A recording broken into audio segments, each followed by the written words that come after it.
Durante pronunciamento ao vivo pelas redes sociais, o deputado distrital Thiago Manzoni expôs como a decisão absurda do ministro Alexandre de Moraes, do Supremo Tribunal Federal, que confiscou bens de uma empresa americana por perseguição a um de seus sócios, expôs o Brasil internacionalmente como a ditadura que é.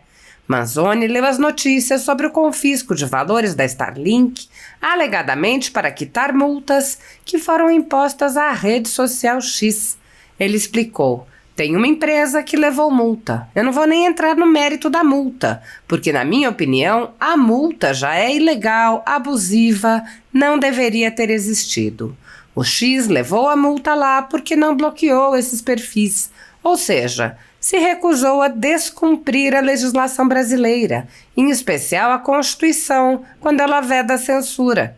Então o X falou assim: se eu bloquear esses perfis, eu estou compactuando com a censura que acontece no Brasil e a Constituição Federal do Brasil veda, proíbe a censura.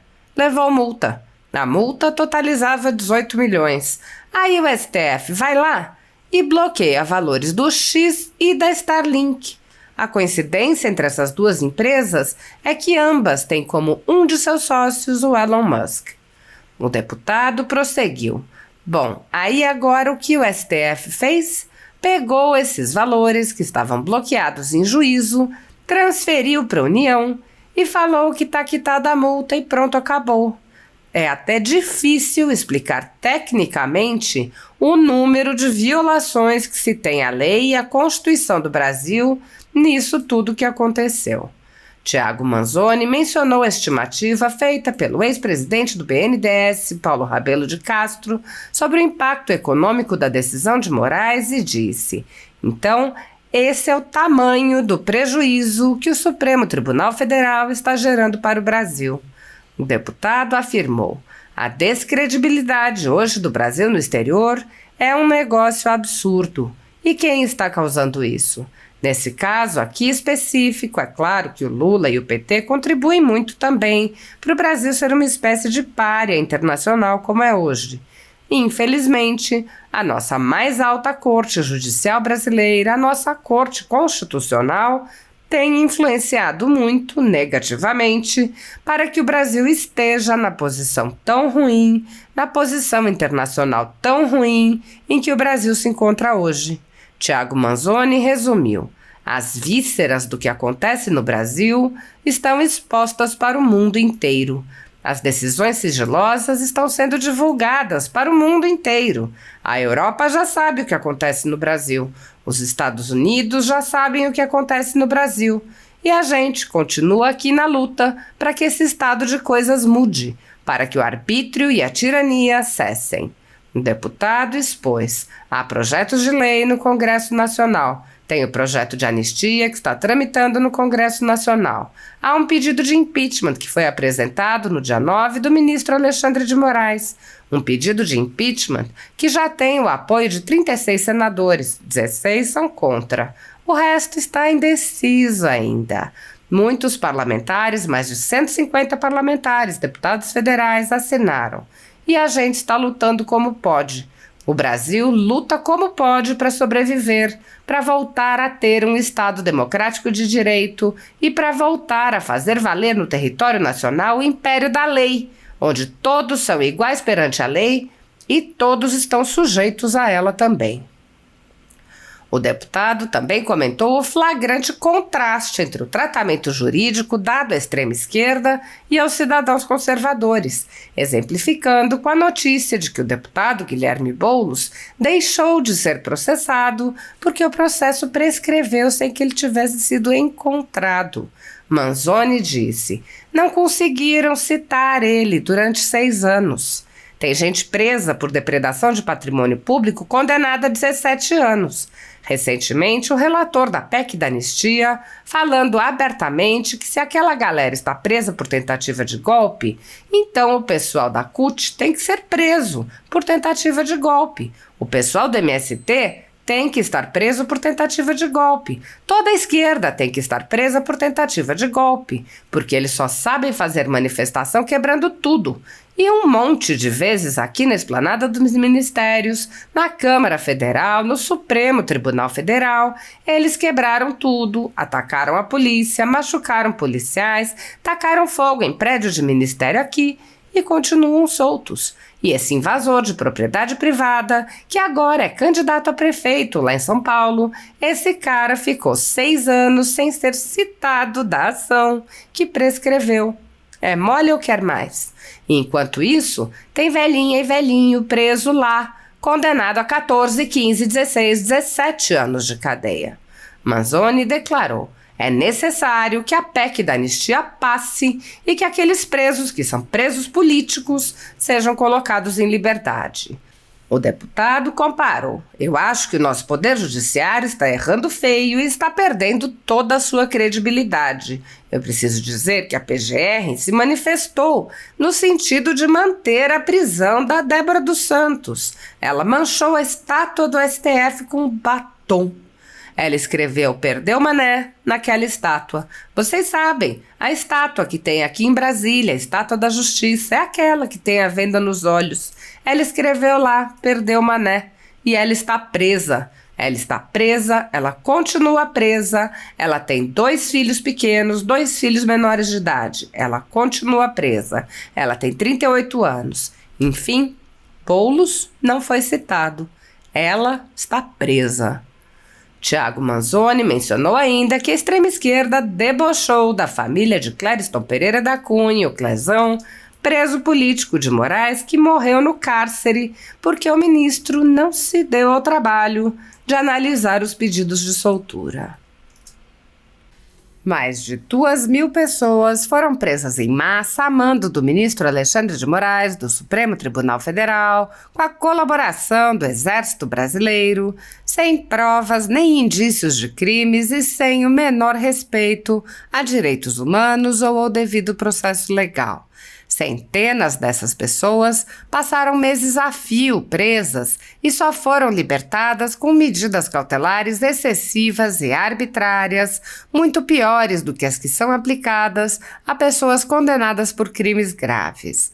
Milhares de famílias continuam sofrendo com as restrições às suas liberdades e seus patrimônios. Tudo sob o olhar complacente do Senado Federal. Enquanto cidadãos comuns ficam sujeitos a medidas abusivas, autoridades do governo Lula envolvidas nos fatos do dia 8 de janeiro seguem livres, leves e soltas. O general G. Dias, por exemplo, era o ministro do Gabinete de Segurança Institucional, era responsável pela segurança do Palácio do Planalto e foi filmado no interior do palácio interagindo com os invasores. Até o momento, o general G. Dias não foi preso, não teve seu passaporte apreendido, nem suas contas bloqueadas, nem seus bens ou sua renda apreendidos. Essas medidas cautelares são reservadas a conservadores, que podem sofrer qualquer uma ou várias delas, sem qualquer indício de crime, sem direito à defesa, nem acesso ao devido processo legal. Quando aplicadas a conservadores, as medidas cautelares podem perdurar pelo tempo que desejar o senhor ministro que determina sua aplicação, ainda que as pessoas não tenham foro privilegiado e não estejam, portanto, sujeitas à jurisdição das cortes superiores. Apoiadores do ex-presidente Jair Bolsonaro e pessoas que apenas têm um discurso diferente do imposto pelo cartel midiático vêm sendo perseguidos, em especial pelo judiciário. Além dos inquéritos conduzidos pelo ministro Alexandre de Moraes no Supremo Tribunal Federal, também o ex-corregedor do Tribunal Superior Eleitoral, Luiz Felipe Salomão, criou seu próprio inquérito administrativo e ordenou o confisco da renda de sites e canais conservadores, como a Folha Política. Toda a receita de mais de 31 meses do nosso trabalho está bloqueada por ordem do TSE, com o aplauso dos ministros Luiz Roberto Barroso, Alexandre de Moraes e Edson Fachin. Sem a possibilidade de receber a renda de seu trabalho, o jornal corre o risco de fechar. Se você apoia o trabalho da Folha Política e pode ajudar, use o QR Code para doar qualquer quantia para a empresa Raposo Fernandes ou use o código ajude@folhapolitica.org. Caso prefira, há a opção de transferência bancária para a conta da empresa Raposo Fernandes, disponível na descrição deste vídeo e no comentário fixado no topo. Há mais de 10 anos, a Folha Política faz a cobertura da política brasileira, mostrando atos, pronunciamentos e eventos dos três poderes, quebrando a espiral do silêncio imposta pelo cartel de mídia que quer o monopólio da informação. Pix ajude@folhapolitica.org. Assista. Brevemente aqui o que está acontecendo, né? As paradas que estão acontecendo no Brasil, em Brasília e no Brasil.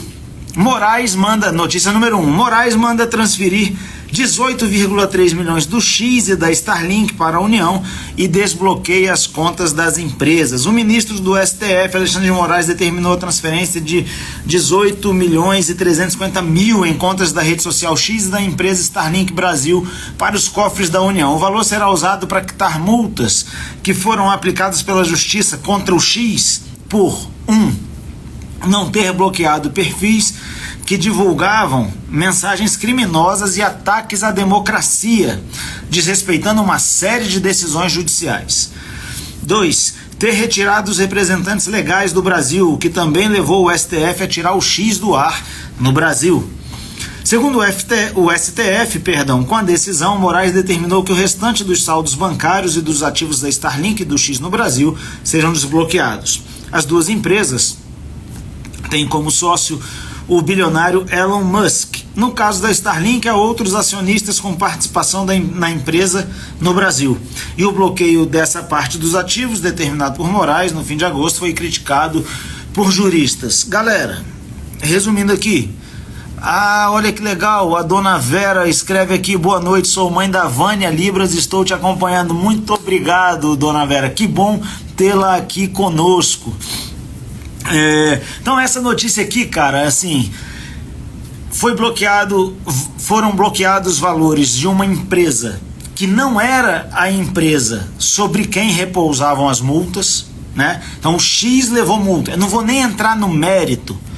Rapidinho, galera. Tiago, o pessoal de Brasilândia precisa do seu apoio quanto ao racionamento de água. O povo já sofre demais com a péssima qualidade de transporte oferecida, falta de atendimento médico e tudo que a gente sabe que o Estado não faz. Eu completei. E tudo que a gente sabe que o Estado não faz. Eu já falo sobre Braslândia e sobre esses assuntos.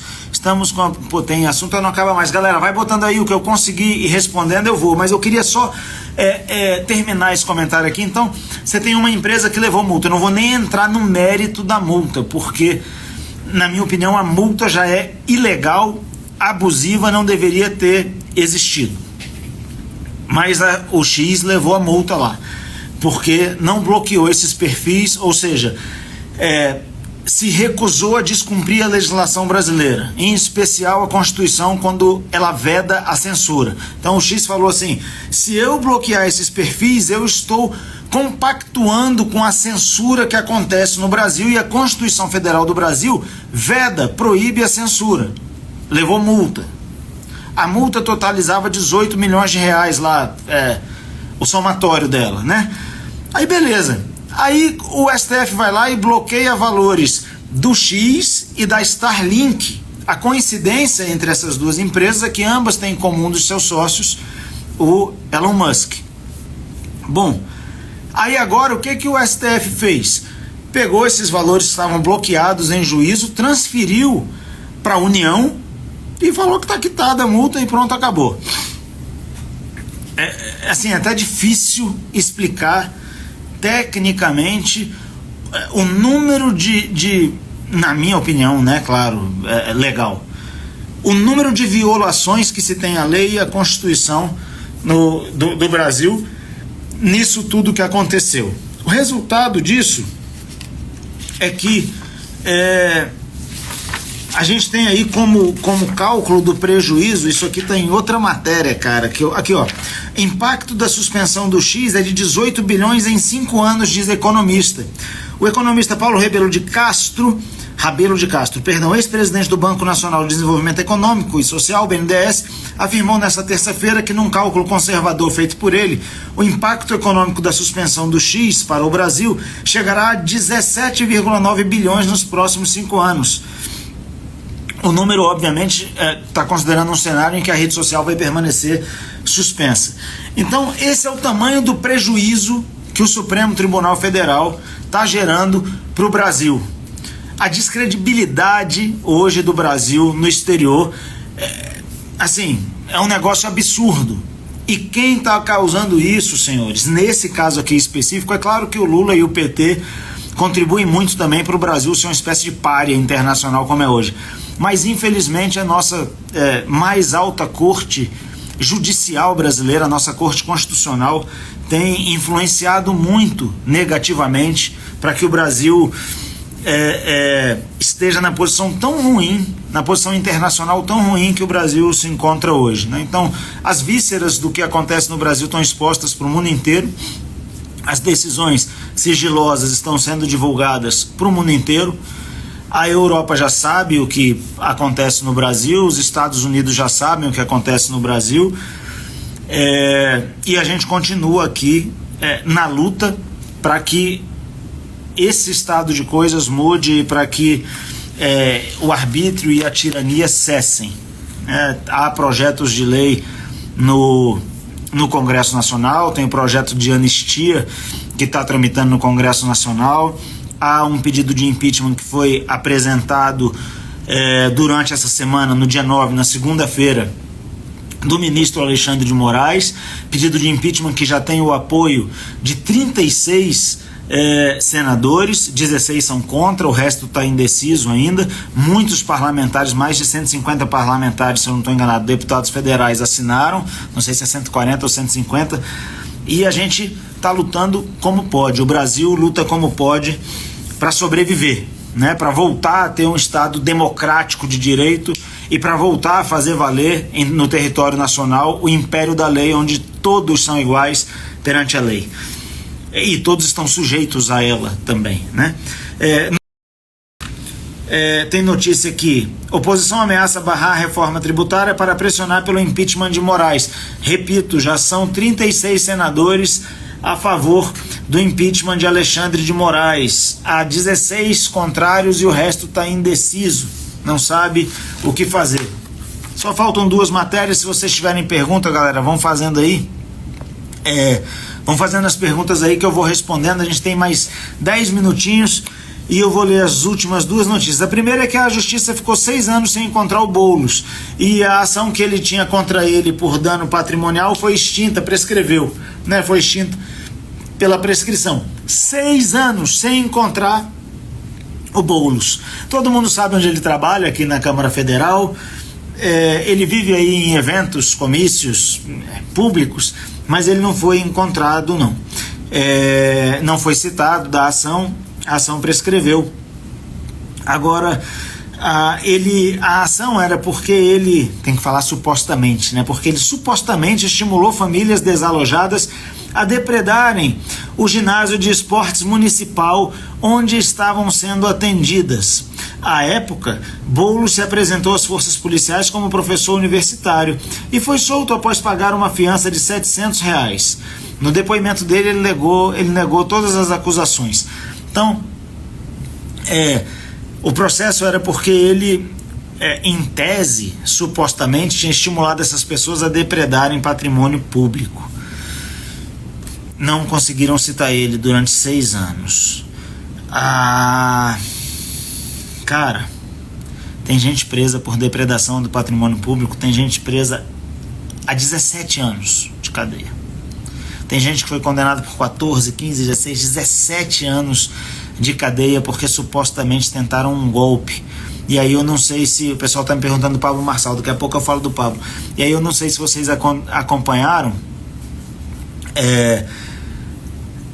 Recentemente, o relator da PEC da anistia falando abertamente que se aquela galera está presa por tentativa de golpe, então o pessoal da CUT tem que ser preso por tentativa de golpe, o pessoal do MST tem que estar preso por tentativa de golpe, toda a esquerda tem que estar presa por tentativa de golpe, porque eles só sabem fazer manifestação quebrando tudo. E um monte de vezes aqui na esplanada dos ministérios, na Câmara Federal, no Supremo Tribunal Federal, eles quebraram tudo. Atacaram a polícia, machucaram policiais, tacaram fogo em prédio de ministério aqui e continuam soltos. E esse invasor de propriedade privada, que agora é candidato a prefeito lá em São Paulo, esse cara ficou 6 anos sem ser citado da ação que prescreveu. É mole ou quer mais? E enquanto isso tem velhinha e velhinho preso lá, condenado a 14, 15, 16, 17 anos de cadeia. É necessário que a PEC da anistia passe e que aqueles presos que são presos políticos sejam colocados em liberdade, sejam anistiados e colocados em liberdade. A esquerda sempre depredou patrimônio público, sempre. Eles sempre fizeram isso, a vida inteira. CUT, MST, esses movimentos sindicais sempre fizeram isso. E eu não estou defendendo não quem fez. Agora, condenar a 14, 15, 16, 17 anos de cadeia, como se o que aquela galera tivesse feito fosse tentativa de golpe de Estado, tá errado, a PEC da anistia tem que passar. E eu parabenizo os deputados que têm se posicionado, os deputados senadores, a favor da anistia. Beleza, galera? O pessoal tá me perguntando aqui, tem mais uma matéria que eu tenho que ler. STF condenou as pessoas sem provas, alguém comentou. Parabéns pela criação da Frente Parlamentar em comemoração aos 20 anos do Jardim Botânico, valeu. Dia 16 a gente vai estar lá no Jardim Botânico, no movimento comunitário do Jardim Botânico, comemorando 20 anos e lançando a Frente Parlamentar do Jardim Botânico. Boulos é um fanfarrão, concordo, fanfarrão. Você apoia o Pablo Marçal em São Paulo? A Denise me pergunta. A galera tá me perguntando do meu boné aqui. Nosso judiciário, infelizmente, se desmoraliza. Eu infelizmente, tenho que concordar. Assim, eu acho que o nosso poder judiciário está errando e errando feio e está perdendo toda a sua credibilidade. O pessoal pede para eu contar a avaliação aí do Pablo Marçal. Vou falar do Pablo Marçal, vou falar do meu boné. Mas antes eu preciso dizer que a PGR se manifestou no sentido de manter a prisão da Débora dos Santos. Ela manchou a estátua do STF com batom, ela escreveu "perdeu mané" naquela estátua. Vocês sabem a estátua que tem aqui em Brasília, né? A estátua da Justiça, é aquela que tem a venda nos olhos. Ela escreveu lá "perdeu mané". E ela tá presa. Ela tá presa.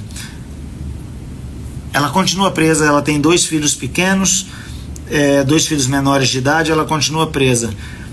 Ela tem 38 anos, enfim. O Boulos não foi citado, ela está presa.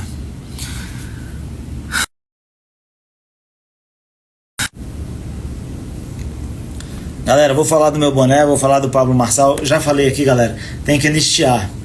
Sim, a PEC da anistia tem que passar. Enquanto essas injustiças permanecerem acontecendo, tinha que parar tudo. Tinha que parar tudo. Não é possível que a gente vai continuar convivendo com isso sem reagir. Então, o deputado Nicolas falou que tinha que parar tudo, concordo. Outros deputados falaram que tem que parar tudo, eu concordo plenamente. E ao mesmo tempo em que eu concordo que tem que parar tudo, eu preciso aqui parabenizar a presidente da CCJ lá da Câmara Federal, Carol Detoni, pelo trabalho que está fazendo à frente da CCJ, por ter tido a coragem de pautar a PEC da anistia.